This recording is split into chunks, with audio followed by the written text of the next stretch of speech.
Hello, everyone, and my name's Richard Moore, and welcome to episode 5 of the Business Lincolnshire live show. Now, the aim of these monthly live shows, if you've been watching them since we started them in February, is really to discuss topics across Lincolnshire that are affecting local businesses. So answer questions, share the support that's available with you as business owners. If you've watch those first few shows, you'll have seen it's a mixture of having guests on here with Q&A. So we answer a lot of questions that have come in for each of the shows. And the best way to get involved is through the LinkedIn live chat. So if you go onto LinkedIn and you've signed up to attend the event, you should be in the live chat area now. And in there, you'll see there's the LinkedIn event itself, and then the live chat's on the left-hand side of the screen. You can click to open that, and you can engage with the show live through there. So you can ask questions during the show, just say hello if you want to say hello. I've also dropped the resources for the show in there. So some of the links we refer to throughout the show today, you'll see are under a live show resources message that I've put in there. You can download toolkits that Graham will be talking about later. There's also links to the different websites we talk about in there. So again, make sure you go into the LinkedIn live event and you can take advantage of those resources in there, as well as engaging with the show.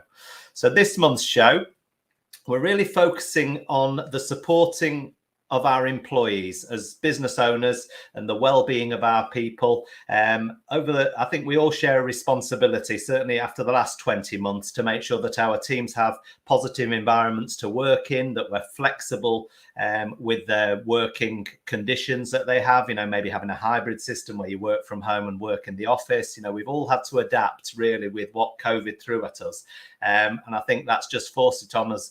So really, this whole show is focused on the impact of COVID on people's businesses, but also how we can respond, how we can be more resilient as businesses, and the guests reflect that. So the first guest we're going to talk to today is Adam Davey. He's the chair of the CIPD Lincolnshire Branch, and he's going to be discussing the return to the workplace and this shift that I talked about just then to hybrid and flexible working.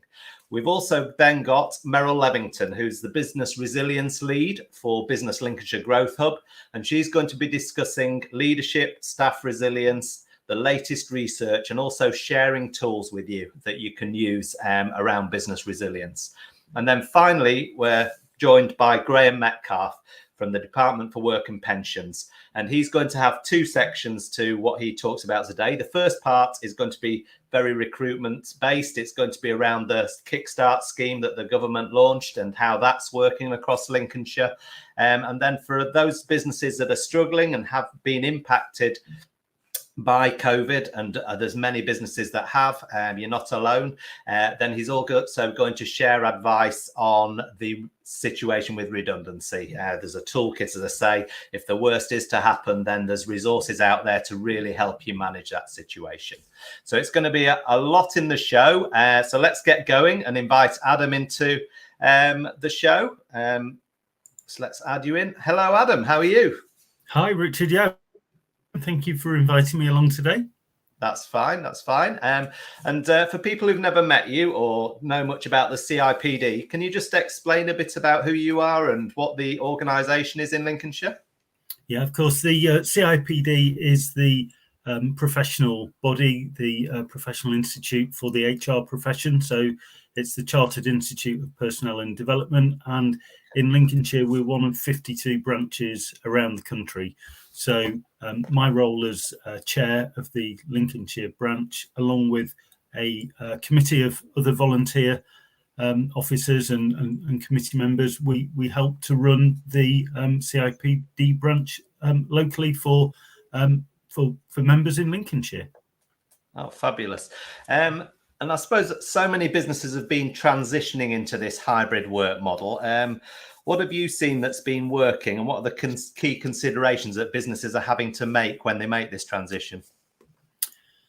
I think the kind of overriding message, Richard, is that there isn't such a thing as a one size fits all when we're talking about hybrid working. I think, so many people think about it as, well, you're either working in the office or you're working at home, or a mix of those two things, but there is actually an awful lot more to it. So I think, it's really important for any business when they're considering hybrid working to not only think about what they want to do, but why, and actually take a really considered approach to what hybrid working means for them. And I think, if with anything that we do, if we're not clear what we're aiming to achieve, how will you ever know if you've succeeded?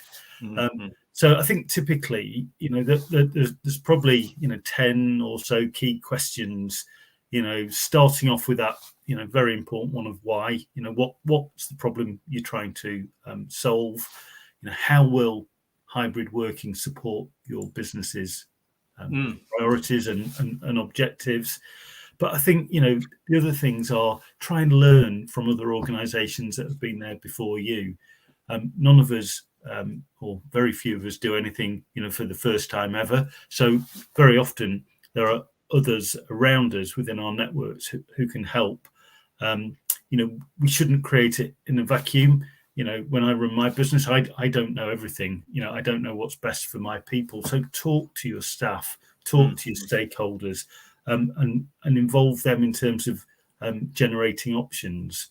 I think it's really important to be clear about your decision-making criteria, because hybrid can have a real benefit, not only for the business, but for teams and for individuals as well.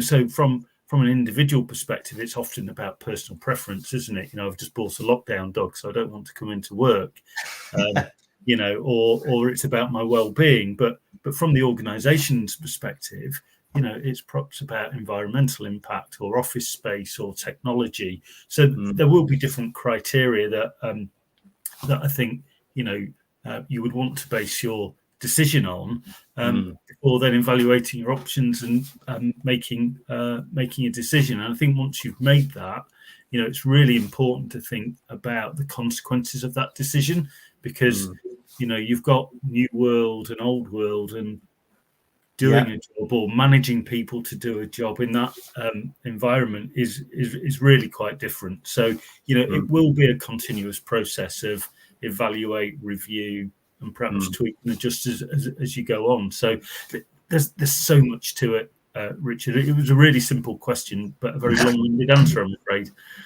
So what do you think the best way to manage obviously you're going to have physical people in your office, you're going to have remote teams in this situation. It's a very different dynamic for most businesses, isn't it? So do you have any tips that you've seen working? Well, I think for me, the overriding point to be wary of is about not creating a them and us culture, because if you allow that to happen, it can create all those unnecessary divisions within your workforce. So I think really need to start by ensuring that you set your team up for success. It might be something as simple as just agreeing new norms. So if you're working from home, how do you signal to other people when you're available or not? How do you communicate as a manager? How do you ensure that you're visible? How do you run meetings? Just some simple practical things, setting teams up for success. But fundamentally, hybrid working arrangements are founded on trust. So, treating people as individuals, communicating openly, making time for others are things that happen naturally when you're together.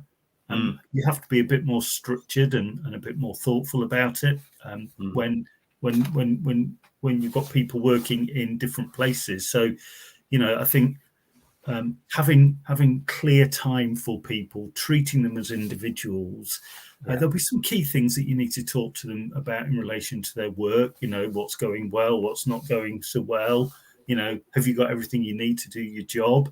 But don't forget that they're an individual as well. There's a real temptation on virtual platforms, isn't there, to be very kind of functional and you just get online and you go straight to the business. But actually, if you were making a cup of coffee, next to somebody in the kitchen at work, it would be more of a natural conversation, wouldn't it?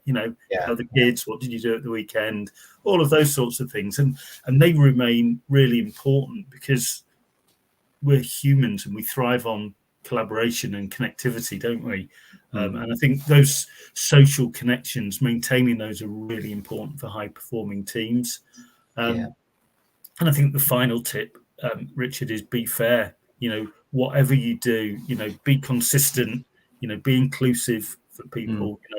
Whether you're in the workplace or at home, you shouldn't feel excluded. So watch out for those silos, and just be aware of any unconscious bias that you might naturally favour the person that's sitting in the office with you without thinking about the other people who are located elsewhere. So I think they would be some tips. Yeah, I know every business is different, isn't it? But that communication that you talked about there, that high performance culture, how you marry the two up, because there's definitely going to be situations where that serendipitous of just talking something through is going to be very positive, but then maybe someone who is working remotely isn't getting that. Maybe there's always going to be that situation. So how would you address that, do you think? Well, I think being thoughtful and structured is the way to do it, and you actually have to make time for people. So scheduling regular one-to-ones with people who aren't in the office is a way of maintaining that dialogue and keeping that flow of communication open. And that can be a two-faceted conversation. It can be about maintaining the social interaction and a bit of personal conversation, but it can also be focused around more of a traditional one-to-one, if you like, and that will help to keep people focused and keep them productive and know what's expected of them. I think it is that. It's touching base every day, and then we went to a structured one-to-one quarterly, and that now they're weekly. We literally have one-to-ones weekly now because of this different environment we're in now. So and I know some people have they'll have an all hands call first thing in the morning. So whereas in a physical environment, people often refer to it as a huddle. They get everybody together in the room and they just have 5 minutes. Well, there's no reason that you can't do that online as well. So I think it's just about thinking how you want to keep everyone included, making sure that they're up to date and they've got all those key pieces of information that they need to do their job. Yeah. And if you are a remote worker or you've got a remote team, how do you think you can keep that remote staff as focused and productive as they would be in the office? Or do you think that's been proven misproven over the last 20 months? Because I've certainly seen that a lot of people are just as productive at home, if not more productive. Yeah, no, I absolutely agree. I think it's not for everybody, Richard. Not everybody lives in an environment that's necessarily conducive to working productively. And I think as employers, we have to be very mindful of that, which is why flexibility is important. But, lots of people do work really productively. And I think for me, probably the most important factor is, if you are measuring somebody's performance, be really focused on outcomes or outputs rather than inputs. In other words, if is it okay that I work from home if I want to go and pick the children up from school at 3:30, but then work a bit longer into the evening? Does it matter to the employer as long as you deliver everything that's expected? Doesn't matter if you do that at 7:30 at night. For some jobs, it might do in certain organisations. But be really clear about those sorts of expectations and any constraints on people in terms of their availability and presence. And I suppose with furlough coming to an end this month, it's very an apt question, but how are businesses managing that return to work process? Because a lot of people haven't been in a work environment or traditional work environment for a long time, have been on furlough, they maybe been sick, they maybe have had COVID, so have had a period off. I mean, it's a really, really good question, Richard, because I think, if you liken furlough to a period of long-term sickness absence, there are some, lots of stats out there that say, how significantly reduced the chances of getting an individual back to work are after they've been off for just 4 weeks. So, after such a long period of furlough, I think we need to be really mindful that actually they may have a psychological barrier or fear or some anxiety about returning to work. So for me, it would be about, starting that dialogue early, breaking the ice with them, having a conversation, being really clear about what the return to work plan is, not just in terms of dates, but, is there a phasing of them coming back in? What will they be doing? And actually, you might need to carry out a mini induction to help them get back up to speed with any changes that have happened in the organisation since they've been away. Do they need any updates? Do they need any training?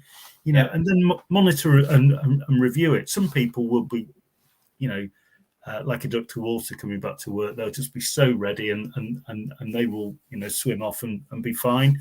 But it's those people that might be struggling, and just keep an eye in terms of how they're coping and how they're performing and what additional support they might need.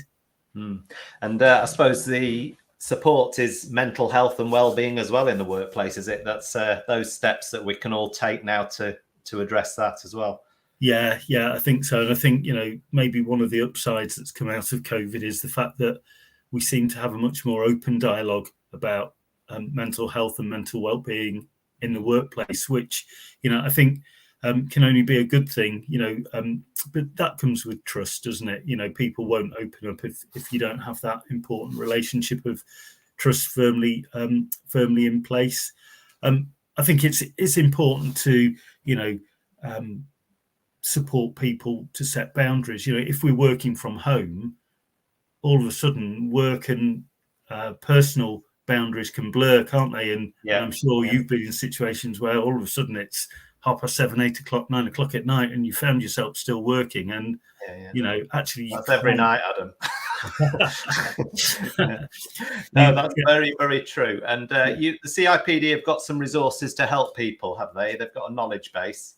Absolutely, yeah. There's an awful lot of resource on the CIPD website, which is hopefully up on the screen now.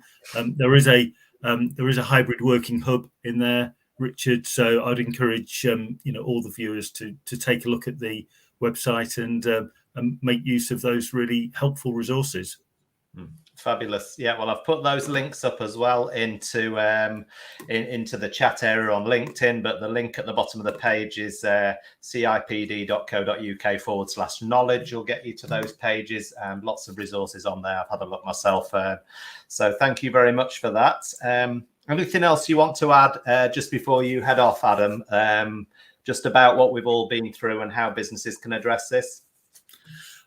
I think for me, really, Richard, the key thing for us all is to retain an open mind. If we're managing or running businesses, we shouldn't assume that we know how other people are feeling. This last 18 months has affected everybody in different ways. So I think, being open-minded and being sensitive to how other people have been impacted over this time will stand us all in good stead, because then we stand a much better chance to support people to get back into the workplace and become more productive as hopefully, we get into a more normal routine. So I think that would be my passing comment. That's great advice, and it segues nicely into us bringing Meryl in as well. So all about staff resilience. So thank you for your time, Adam, and I'm sure that information has been really useful to any business owner watching this. We've all gone through the same thing, so it's been really nice to hear that from you. Thank you. All right, take care. Thanks, Richard. Bye. All right, so let's bring in Meryl. Hello, Meryl. How are you? Just taking the... I'm good. Thank you. Sorry, I was just taking myself off mute there. And you're a business resilience lead for Business Lincolnshire Growth Hub. Just explain a bit about yourself and what the business resilience lead's responsible for. Yeah, so we are responsible for delivering a resilience programme across Lincolnshire, in fact, across the East Midlands. But I have to say we've had some great take-up from Lincolnshire businesses. We can offer one-to-one or one-to-group support. So the one-to-one support is myself or one of my team working with a business one-to-one to help them with a particular issue that has impacted them because of Brexit or COVID, and helping them, look at how they can bounce their business back. The cohort is a program where we actually start with the people issues in the business, because people are obviously the greatest asset in your business. Yeah. And what we do there is we work through a workshop program to help a business take a step back. And first of all, we get you to look at your own personal resilience, because as business owners, we face a lot of pressure. We have the decisions to make, and do we always necessarily look after ourselves very well? So we start off with getting people to take a step back and look at their own personal resilience. And just as a little bit of an aside, I've had an email that came in, timing wise, it was perfect this morning, from one of the owner managers. And she said she's been following some of the steps that we gave them in the personal resilience workshop, and she's never slept so well in years. So a huge advocate, hopefully, for that one workshop, if not all of them in the program. And then we say, well, this is how you're feeling. Take a step back and look at your staff. Don't necessarily assume because somebody's turning up to work or they're turning up in front of the camera that they have recovered. In the pandemic and from lockdown. Mental health is a big issue, mental health and well-being. So again, as part of the resilience program, we're helping to promote toolkits and tactics that you can adopt just to check in with staff. Staff, as a business owner will know, don't always divulge, even in a one-to-one situation, what's going on at home that might be impacting them, or what they're feeling, what they're struggling with in the office in this brave new world. They might be frightened coming into the office because they're particularly worried about their own health and well-being. They may be worried about children back at school. They may be stressed in case one of their children comes down with COVID, and then they will need to stay at home with them, and that might mean losing pay. Yes, we know there's COVID payments that you can get, but they're means tested, and not everybody will be able to get them. So really what we're looking at is how you protect your biggest asset. We start with well-being, and then we look at, exactly some of the things that Adam mentioned, looking at what toolkits that you can use to really look at the staff in your business. So look at the ones that you've got, but also planning forward. Recruitment is an issue at the minute, but also people's expectations have changed. So how can you future-proof and build strength in your business by looking at how you recruit, looking at how you succession plan, looking at how you grow, when you're going to need more resources, and if there's a shortage in the marketplace, what the options are for your business. There's all sorts of options out there. There's the Kickstart program that Graham's going to be talking about, but also, there are schemes with Lincoln University where you can get a graduate to work with you for a period of time, and often that's funded. Looking at things like apprenticeships, and of course, apprenticeships are for all now. They're not just for the 18 to 24-year-olds. You and I could sign up for an apprenticeship if it was appropriate for our development in the workplace. So I think it's taking that step back and really looking at your business from afar, taking time to work in the business rather than on the business rather than in the business. And stepping out and looking at first of all the staff that you've got. How are they feeling from a well-being perspective? What training and development might they need in this brave new world, particularly if they're working remotely? Have they got all the digital skills they need? Are they coping with working at home? But then they may not feel comfortable working in the office, and so all sorts of tools and techniques around that. And then we look at actually their skills in terms of the new ways of working. Have you equipped them with the right software? If they're working at home, have they got all the resources they need? Back issues with having the wrong chair, at the wrong height, the wrong table. The onus is on the employer there to make sure that they're protected in the workplace, and if they're working at home, that they've got the right kit. And desk assessments, I think, will become virtual desk assessments. I've seen a business setting up doing that in recent weeks. To help employers make sure that they're looking after the health and well-being of their staff. Then it's the training and development, and then it's back to the business itself. What are you going to need in the future? Does the staffing structure need to change because of hybrid working, remote working, different, changes in how you're delivering your products or services now? What that might mean in the market that you're operating in, and how you can package an offer to make it look attractive to a candidate. And I think in terms of strengthening your ability to recruit, don't just think about the wage, think about everything else. You know, the fact that somebody can work at home a number of days a week is often appealing to people for a number of reasons. The fact that they'll have colleagues other days of the week is also appealing, but also look at the other things that you may offer. So it could be training and development, it could be a cycle to work scheme, you know, whatever add-ons that you have. And I think often employers forget that. Forget the other bits of the package that people value, you know. So again, speak to your existing staff. What is it that they value about working for you that might be a selling point for another new member of staff, a new recruit in what is quite a tough recruitment market at the moment? Yeah, absolutely. You know, and then it's planning for the future. So again, if you're bringing people in, how are they going to grow through the business with you?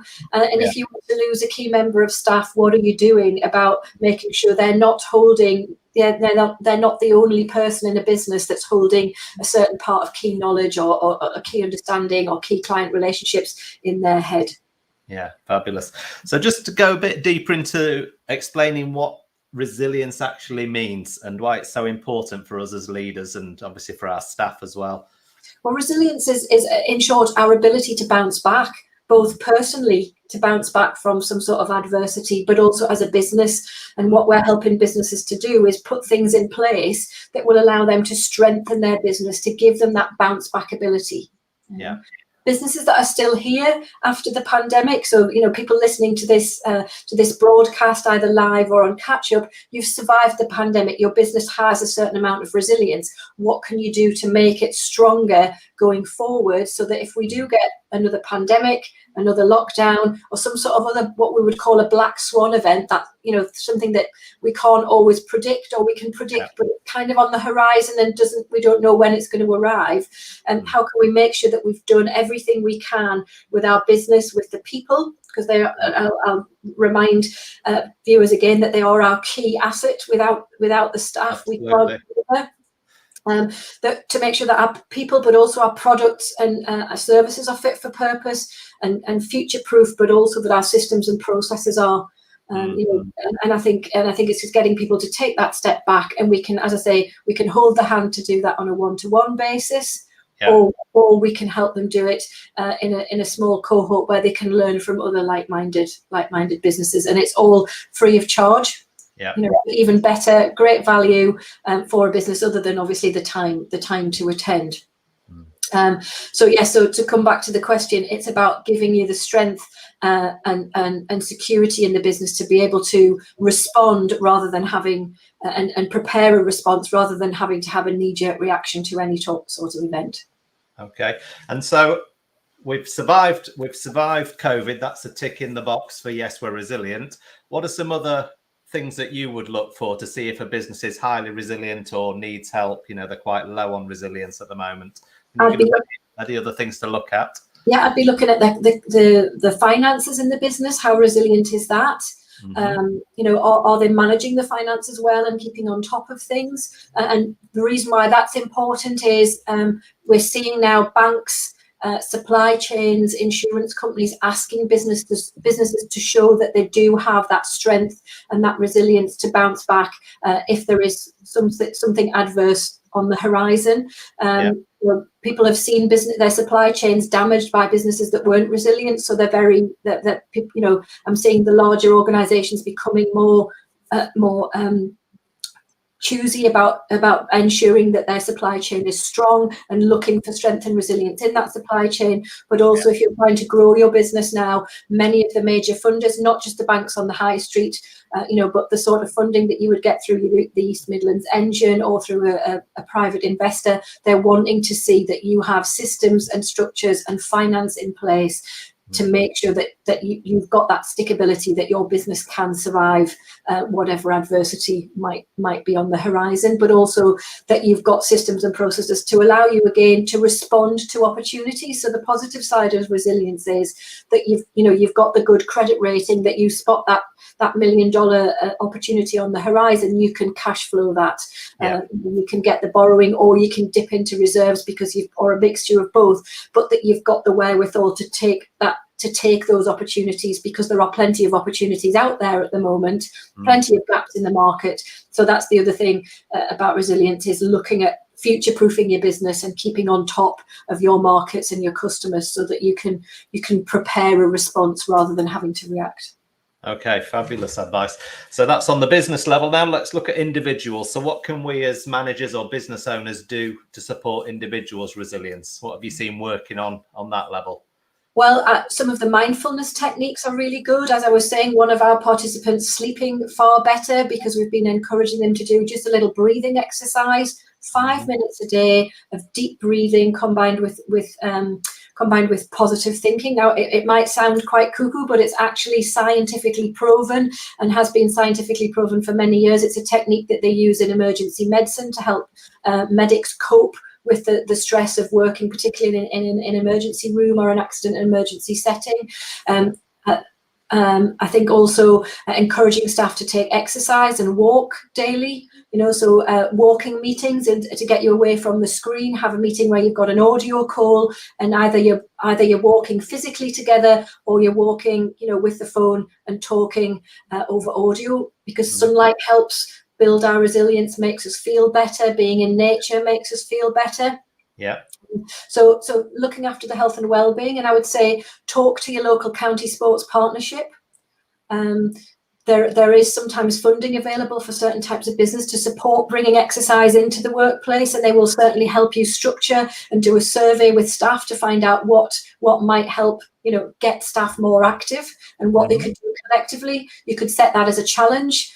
A step walking challenge to raise money for a local charity, say for sake of argument, or a challenge between teams to win some sort of prize. Team. I would also recommend team building activities. Particularly if people have been apart for a while. Rebuild those relationships and strengthen those relationships internally. Yeah. And then I think it's looking at some of the outside help that you can refer people to, if they really are, the help that they need is more than you feel that you can offer in the workplace. And I would say, don't be afraid to have those conversations with staff, and to signpost them on to some of the resources that the GP can offer through the sports partnerships, but also tools and techniques. And one website that I would particularly recommend is the propelhub.org. Okay. And that's there's a whole section on there of well-being webinars, tools, and kits that you can download. And it actually one of the webinars there is called The Case for Wellbeing, and it's all about how you can really build resilience in your business by looking after the well-being of your staff. Fabulous. And then there's the website as well, your website, Business Resilience website. I've had the link at the bottom there, business-resilience.uk, not .co.uk, but .uk. Just explain what sort of tools people can find on there, if you can. So that gives an overview of the programs that are available. As you'll see, there's things around empowering international trade, there's business resilience, and there's COVID recovery. Of the toolkits, I'm not sure, I will just as a caveat, I'm not sure they've been loaded up yet, because this website is still in development, but the toolkits that will be on there will be an assessment basically of where the strengths and the weaknesses are in your business. So you can create a snapshot really to see whether it's people you need to work on, whether it's your financial systems, whether it's your marketing and your customer knowledge, or whether it's the future-proofing the business, or even the environment, because obviously net zero and achieving those carbon reduction targets is going to become more and more important as we move into the future for business resilience as well. Fabulous. Well, that's been really useful. I'm sure everybody's taken a lot away from that, Meryl. Have you got any final tips on resilience for business owners who are watching the show? I think the important thing is to take a step back, ensure that you're resilient in yourself, and that you're giving yourself time, to get over the stresses and strains that naturally come with running a business. And then you look after your staff as well. And my final tip would obviously be to join us on the programs, or sign up for some one-to-one support if you feel we can help. And you can do that through the website. You can just register online there, or you can call in, or get your business advisor to refer you to us. Fabulous advice. Thank you very much, Meryl. Thank Right, you. we'll move on to Graham next then. Hi, Graham. How are you? Hi there, Richard. Fine, thanks. How are you? Good, good. Graham's from the Department for Work and Pensions. We're going to talk about two areas today. I think the first thing we're going to do is watch a video on the Kickstarter scheme. And then you're going to talk a bit about how Kickstarter's worked in Lincolnshire. Is that right? Yes, that's right. Yeah.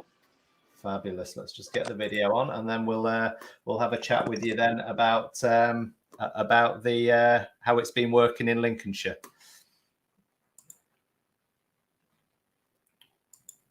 I'm 21. I'm 16. I'm 16. Recently, the Chancellor announced the £2 billion Kickstart scheme, paying 6 months' wages of new jobs created for 16 to 24-year-olds. Coronavirus definitely have a huge impact for young adults like me. It's feeling quite worried about sort of looking for a job. It's rather a gloomy prospect and makes me sort of nervous. The Chancellor's announcement has made me feel more confident in going into my first job. They will pay your wages for 6 months. So Really? they'll actually employ them. £2 billion is quite a large sum, and I was almost surprised to see that amount of money was being put into young people and their future jobs. Hopefully it will not just be a temporary kind of 6 month thing, but that will be able to get me on a career ladder. It's just great to hear that the government do still care about this my sort of age group. It can create hundreds of thousands of jobs for people my age.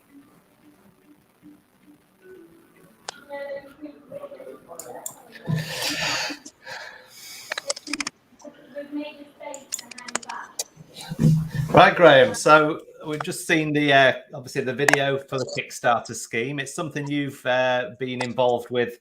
How long's it been running now, the scheme? Okay, Richard. Just before I start, to give some apologies for background noise. I've tried to secrete myself away in a quiet area of where I'm working from currently, but that seems to fluctuate. The scheme itself nationally has been up and running and in theory available from November of last year. In the very early stages, there were some national vacancies available through organisations that weren't looking for repayment of funding. But it's really from the new year, so 2021, that we've started to see momentum gathered and gained with the scheme. I think there were some impacts of that second lockdown and the changes in January in the early stage of the year. So it's probably from end of January, February, where we start to see things really gather momentum and some strong numbers being recorded. And so, and we've seen what it means to young people. Obviously, they were heavily featured in that video. Can you just tell us a little bit about how the scheme actually works? Yeah, sure, happy to. So, principle with the scheme, really, and the reason for its initiation was to create opportunity in a restricted labour market. So where there was less opportunity and young people would have to compete against people with more skills and experience, just to try and stimulate a bit of opportunity at that younger end of the scale. So the scheme is restricted for that purpose to 16 to 24-year-olds, and they have to be in receipt of universal credit to be eligible. The idea is that the opportunities that are placed are designed to be developmental. So we do encourage and help or try to orientate employers around that expectation. They're not going to be getting finished articles at all at the time that people referred, but there's a mixed range of skills and experience in the young person customer base that we deal with, which includes graduates. So they were the early adopters of some of those earlier placements. Whole range of vacancies and opportunities. The scheme will cover the costs of a young person's wages for a 6-month period, and that's paid at the rate that they will be, or the age that they will be, national minimum wage rate, the age at the end of the scheme. Right, got you. So there are some other funds available too, but we can go on to go through should you wish. Yeah, and as an employer, what sorts of funding is available to us as employers? Okay, so as an employer, there are 2 routes by which you can apply. So there has been some variation since the scheme started. I should say the scheme is still open.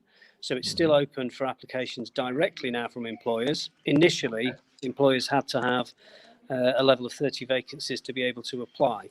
In the absence of having that level of vacancy, they would have to apply through a gateway organisation. So we have lots of further education colleges involved in Lincolnshire. So Boston College are involved, Lincoln College, other organisations, ACES, BGU, those types of larger organisations that can carry forward representative roles for employers. Right. The scheme has now flexed, so employers can apply direct, and should they do that, then they would receive, upon confirmation of a start, service level agreement is a refund within 11 days of, not a refund, sorry, a payment within the first 11 days of £1,500, which is designed to assist with setup and startup costs. Right. So that can be utilised. What we've seen with some of the earlier starters, they were starting at a time when we were still operating more substantially in a virtual world. So some of that expenditure has been to enable virtual roles to take place. And then thereafter, wages are refunded at the rate, as I say, it's 25 hours per week. The equivalent rate, national minimum wage at the age the young person will be at the end of the scheme, and then we'll refund that sequentially every month that the young person is on the programme, up to a period of 6 months. And that's for 6 months, as it said in the video. And how's it been working in Lincolnshire then, Graham? How's things been going here? Well, we've got some significant numbers. So our part of the world from a DWP perspective, without boring people too much, we're connected into Nottinghamshire too. That's our district area.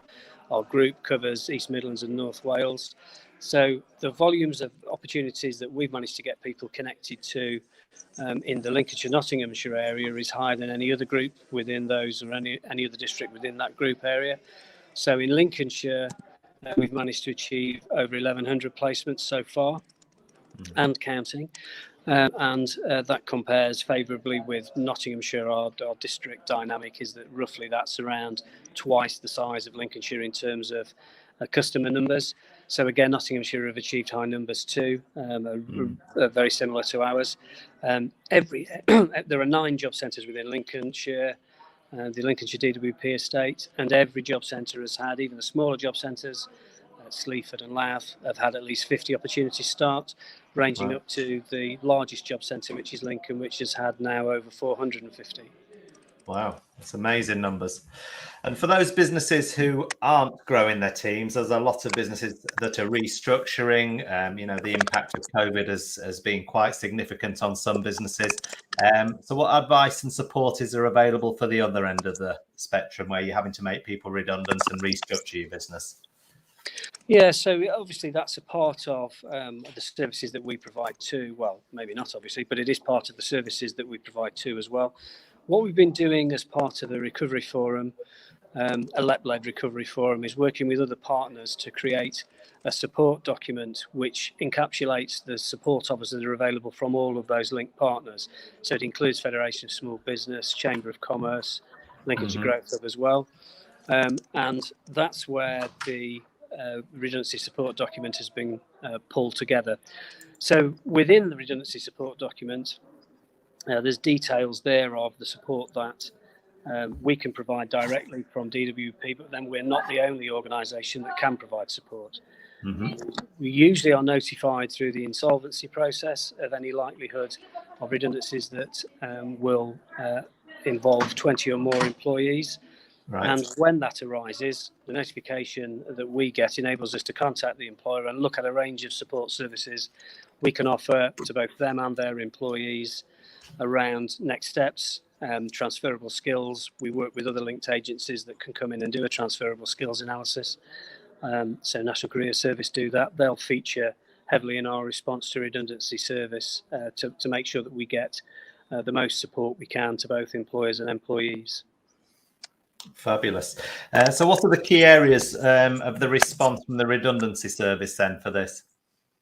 Well, from an employee's perspective, we're very keen to make sure that they get accurate and up-to-date information around the welfare system now. Universal credit has rolled out in the fairly recent past. It could be that people have had no involvement or no connection to us previously whilst that system has not been in place. So it's important that they get the right information there. And we have a very strong link to Citizens Advice, who provide a help to claim support service. So it'll give people the correct information in terms of what they need to do to best progress entitlements.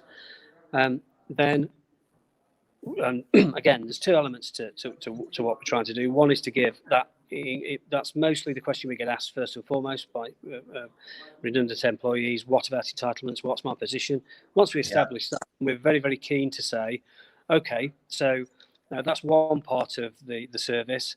The other parts of the service are looking at what opportunities are currently available in the labour market, what skills you have, how you can find those opportunities, how we can connect you to them. Short intervention courses that can perhaps provide you with some additional certification to strengthen your appeal in a different sector. All of those things, which we would probably describe as the Job Centre Plus local offer, that's to orientate employees around just exactly what's available to them in their locality. And it may be that redundancy for them per se is not quite the expected negative situation that perhaps is perceived from the outset. So we're very, very keen to make sure that there is support there, and access to that support is enabled through ourselves. So not just the end of one thing, but the start of something new. So can be. Positive, That's often the case. And what's the picture across Lincolnshire looking like then, Graham? So we do monitor very actively, particularly with the changes in furlough. And the reducing numbers now in furlough. So we monitor very closely to see if those reductions in those still on the furlough scheme are rolling out into additions to our customer numbers, and that's not the case. We're not seeing that, which is really encouraging. Yeah. We also monitor the level of activity received through the insolvency process, which will give us notifications of any redundancies coming up that are of 20 plus or more. It's very quiet on that front, I have to say. The last 2-3 months, it's been very stable, although we're not complacent about that whatsoever. And we also gather intelligence from the operations on and in around the local 9 job centres in the county. So if they can pick up any soft information around smaller businesses going under and people coming in from the same destination. And again, it's very quiet on that front currently. So meanwhile, we are the recipients of lots of offers. We're seeing lots of changes in the labour market.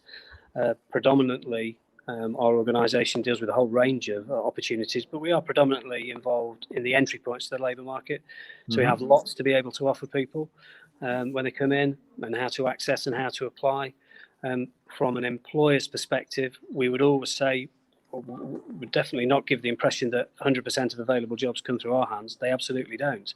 But we want to link in would-be employees to all of those other avenues that do. So we would always encourage employers, even if they've not used us for recruitment before, to share the information with us. We can still get that out to the customer base. It's not conditional on employers registering on the Find a Job system, which is listed in the support document of how to do that, how to get your vacancies on there. It's not conditional on you being on that system. It's more helpful to us if you are, but it's not a pre-requirement. If we've got information around the vacancies that are available, we're very, very happy to share that with our customer base and try and connect them into that opportunity. Fabulous.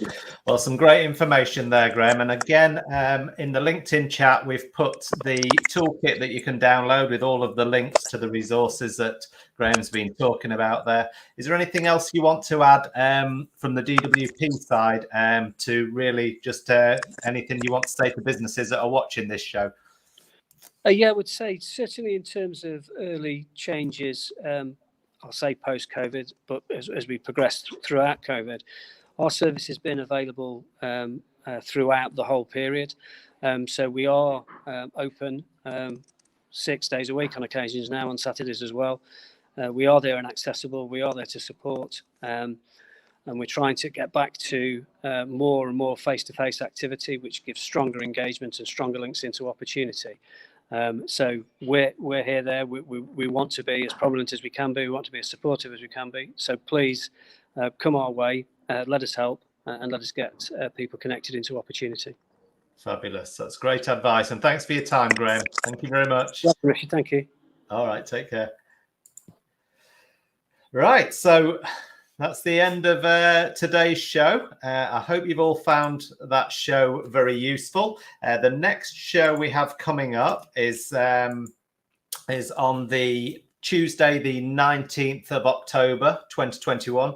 So that's next month, the 19th of October. That's going to again be on 12 noon on that Tuesday. And that's going to be all about exporting. So we look forward to seeing you on that show. Thank you for your questions. Thank you for engaging with the show. And we'll see you in October. Take care then. Bye.